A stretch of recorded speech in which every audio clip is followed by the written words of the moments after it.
안녕하세요. 저희는 지난번 e스포츠 셀러리캡에 이어서 2024년 파리올림픽에서 화제가 된 이만의 캘리프 선수에 대해서 이야기해보고자 다시 한번 뭉친 팟캐스트 2조입니다.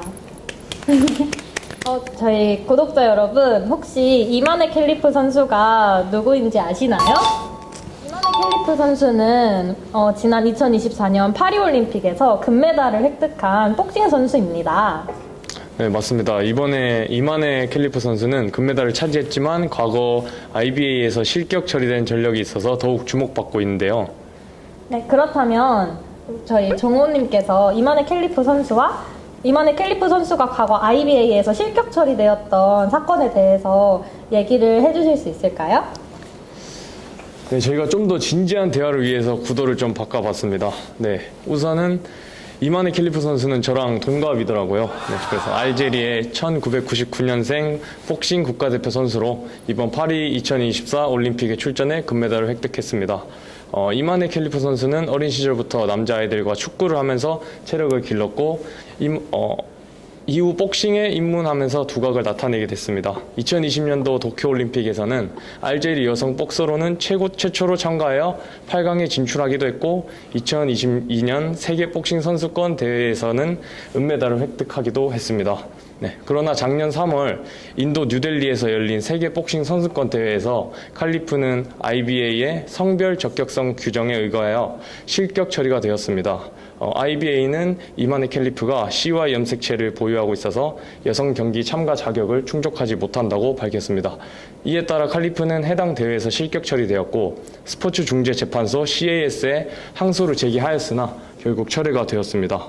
또한 이번 2024 파리올림픽에서 이탈리아 선수인 안젤라 카리니는 이만의 캘리프와의 경기에서 46초 만에 경기를 기권하면서 울음을 터뜨리는 일이 일어났습니다. 카리니는 경기 종료 후 캘리프와의 악수를 거부하기도 했으며 코가 너무 아파 경기를 더 이상 지속할 수 없다고 밝혔습니다. 이에 전 세계적으로 이만의 캘리프는 성별 적격성에 대한 논란이 불거졌습니다. 그렇다면 이만의 캘리프 선수는 작년에 IBA가 주관하는 아마추어 복싱 대회들에서는 성별 적격성이 부합하지 않아서 대회 출전 자격을 박탈당하게 됐는데 이번 파리올림픽에서는 어떻게 금메달을 획득할 수 있게 된 거죠? 이만의 캘리프 선수의 실격 처분은 국제복싱협회의 성별 적격성 규정에 따른 것이지만 이 과정에서 여러 논란이 발생하였습니다.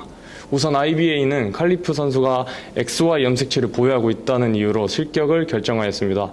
그러나 국제올림픽위원회 IOC는 성별을 염색체만으로 판단하는 것은 부적절하다고 지적을 하였고 여건상의 성별을 기준으로 삼아야 한다고 주장을 했습니다. 그래서 이에 국제올림픽위원회 IOC는 캘리프의 올림픽 출전을 허용하였고 2024년 파리올림픽에 참가한 캘리프는 결국 금메달을 목에 걸게 되었습니다. 또한 IBA는 캘리프 선수에게 2차례의 혈액의 검사를 실시하였다고 밝혔으나 구체적인 검사 방법과 결과를 공개하지 않았습니다. 네, 그래서 또한 검사 결과가 확실하지 않다는 이유로 처음에는 조치를 취하였으나 두 번째 검사 후에 실격을 결정했습니다. 이러한 절차는 불투명성, 공정성에 대한 의문을 불러일으켰습니다. 네, 그리고 IBA는 또한 IOC 산하의 세계 반도핑 기구 WADA에게 인증을 받은 실험실에서 실험을 했다고 주장을 했지만 WADA는 BBC의 WADA는 도핑 방지 문제에만 관련되며 성별 테스트를 감독하지 않는다며 IBA 측의 주장을 공식 부인하였습니다. 말이 너무 어려운 게 많네요. 네, 제가 여기에다가 설명을 살짝 덧붙이자면 복싱이라는 스포츠는 프로와 아마추어의 경계가 또 명확합니다.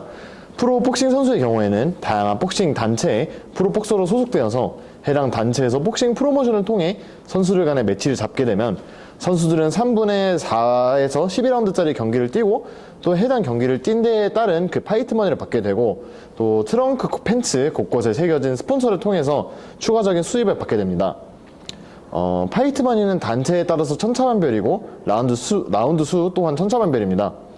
이에 비해 아마추어 복싱은 모든 경기가 3분 3라운드로 진행되고 또 아마추어 선수들은 주로 실업팀이나 또 학교 이런 곳에 소속되어서 급여를 받으면서 운동을 합니다.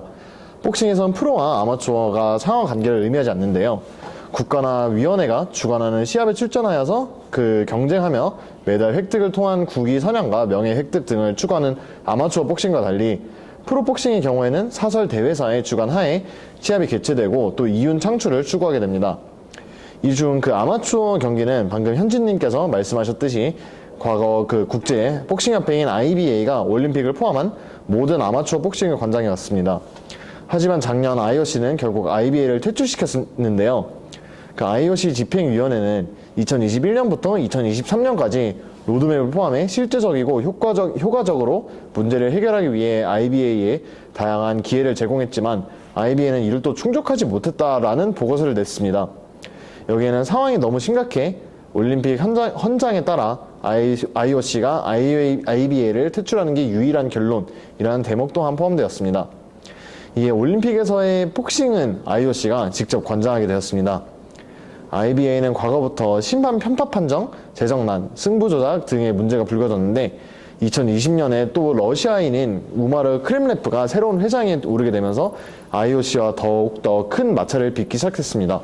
그 크렘레프 회장은 2022년 2월에 그 러시아가 우크라이나를 침공하게 된 이후 러시아와 벨라루스 선수의 국제대회 출전을 금지했던 그러한 세계적 흐름을 뒤집고 이들의 복싱 대회 출전뿐만 아니라 국기 개양, 국가 연주 또한 허용했습니다. 이런 와중에 이번 파리 올림픽 당시 IBA는 직접 이만의 칼리프 선수의 성별 논란에 관해서 IOC가 아무런 조치를 하지 않았다고 입장을 밝혔는데 이는 IBA가 IOC를 견제하기 위한 그러한 의도로 또 해석되기도 합니다. 인영 씨 자세한 설명 감사합니다. 이렇게 잘 알고 계시는 거 보니까 혹시 복싱에 관심이 많으신가요? 제가 또 그 KBC 소속의 프로복싱 선수로서 직접 그 유소년 국가대표까지 결론해본 경험이 있기 때문에 저는 그 복싱에 관해서는 전문가라고 자부합니다. 실례가 안 된다면 섀도우 복싱 짧게 보여주실 수 있나요, 인영 씨? 섀도우 복싱 그거 어려운 거 아닙니다. 제가 보여드릴게요. 자,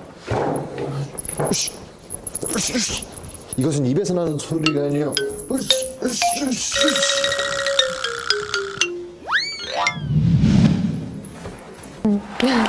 역시 프로리그에 소속된 송인영 선수답게 멋있는 섀도우 복싱 잘 봤는데요. 저희 조금 진정을 하고 다시 본론으로 돌아오자면 IBA가 자신들을 올림픽에서 퇴출시킨 IOC에 대한 견제로 성별 적격성 규정을 악용했다고 볼 수 있을까요? 꼭 그렇지만은 않습니다. 복싱과 같은 투기 종목에서 여성과 그 남성의 차이는 굉장히 큰데요. 동체급이라 하더라도 신체적인 구조가 다르기 때문에 여선수는 남선수에 비해서 매우 불리합니다. 제가 알기로 이만의 칼리프 선수는 66kg급 체급으로 뛰었는데요. 복싱 선수는 그 경기 체급과 실제 몸무게가 10kg 정도 차이가 나기 때문에 실제 몸무게는 여기 그 계신 굉장히 건장하신 안정원 씨와도 같은 몸무게라고 볼 수 있습니다. 예, 그 과거 많은 단체에서 남녀 선수들 간의 경기를 기획하기도 했고 실제로 몇몇 경우에는 여성부 최강자 대 일반 남자 선수 간의 경기가 성사되기도 했지만 거의 모든 경기에서 남자 선수가 일방적으로 승리하는 모습을 보여줬습니다. 이에 과거 UFC에서 미들급 챔피언을 지내기도 했던 션 스티븐드 선수는 어느 그 한 팟캐스트에서 UFC에서 그 여성부 최강자, 역사상 최강자라고 불리는 아만다 누네스 선수도 UFC 그 랭킹 하위권에 있는 아무 남자 선수에게도 KO를 당할 것이라면서 그 남녀 선수들 간의 차이를 설명하기도 했습니다. 이에 그 IBA는 성별 적격성 규정에 의거해서 신체의 남성 호르몬 수치와 염색체 구성을 점검하여 그 경기의 공정성을 확보하고자 했습니다. 이 규정이 적용된 결과 칼리프는 해당 대회에서 실격 처리되었으며 성별 적격성 문제로 인해 더 이상 그 경기에 나설 수 없게 되었습니다. 하지만 이 규정이 올바른지에 대한 논란은 저희가 간과해서는 안 될 것 같습니다. 칼리프 선수는 여성으로 자라왔으며 여권상 성별 또한 여성으로 기재되어 있습니다. 칼리프는 알제리에서 나고 자라왔는데 이 알제리에선 성소수자의 권리가 존재하지 않다고 봐도 무방하고 트랜스젠더 같은 성전환 수술 또한 불법입니다. 또한 알제리를 비롯한 북아프리카 지역에선 이를 젠더 문제가 아닌 인종차별로 인식하기도 합니다. 휴먼 라이트 와치에는 이러한 식의 여성 선수에 대한 성별 논란은 매우 압도적인 비율로 유색인과 글로벌 사우스 출신 여성을 향해 왔으며, 이에 수반하여 사실상 반강제로 이루어지는 성별 검사 테스트는 선수의 프라이버시와 존엄성을 훼손하며 수치감을 준다고 지적했습니다. 세계의사회와 유엔 인권위원회를 포함해 수많은 의학 및 인권 전문가들은 역시 선입견적 젠더 규범에 기반한 자의적인 기준으로 여성 선수들의 강요하는 성별 테스트를 비과학적이고 비윤리적인 인권 침해라고 비판하기도 했습니다. 네, 두 분 자세한 설명 감사합니다. 설명을 들어보니까 이만의 칼리프 선수가 대회 출전을 못 나가는 것뿐만 아니라 다른 부분에서도 여러 가지 어려움들을 겪었을 것 같은데요. 그것에 대해 설명해 주실 수 있으실까요?